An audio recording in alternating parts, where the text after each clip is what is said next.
देखिए स्क्रीन पर आपको एक भैंस दिखाई दे रही है और उसकी आंखें आप देखिए, अचानक आंखें सफ़ेद सी हो जाती हैं, जैसे कि कोई कैमरे का शटर होता है वो आ जाए और तो पूरी आंख वाइट कलर की एक मेम्ब्रेन से कवर हो जाती है और उसके बाद वो ठीक भी हो जाती है।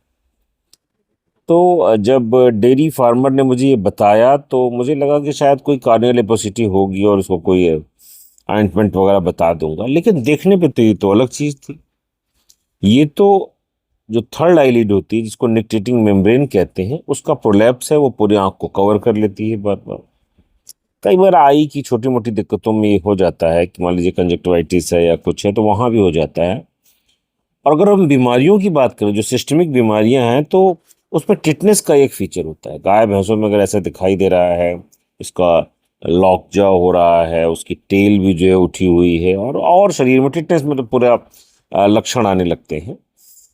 तो टिटनेस का एक फीचर होता है कि आंख में जो ये थर्ड आईलिड है उसको कवर करने लगती है, प्रोलैप्स उसका हो जाता है।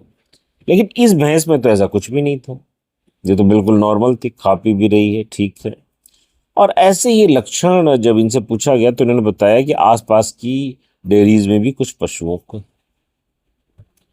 तो मैं आज आपको ये बता दूं कि अगर ये प्रोलैप्स ऑफ थर्ड आईलिड हो रहा है और पशु जो है बाकी चीज़ों में लगभग नॉर्मल है, तो आप मानिए कि यहाँ पर सब क्लिनिकल फॉर्म में कोई ब्लड प्रोटोजोआ मौजूद है।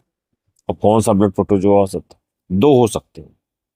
सबसे पहला जो है वो तो महाराज ट्रिपेनोसोमा है। ट्रिपेनोसोमा यानी जो सर्रा जिसे बोलते हैं, ट्रिपेनोसोमा इवेंसाई जो है वो वहाँ पे मौजूद है।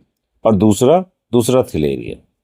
तो ट्रिपेनोसोमा और थिलेरिया ये दोनों है, लेकिन अगर आपको रूल आउट करना है, आपके पास ब्लड टेस्ट की सुविधा नहीं है, तो आप पहले ट्रिपेनोसोमा मानिए उसको, और उसके लिए आप दवा दें ट्रिपेनोसोमा को ब्लड से क्लियर करने के लिए।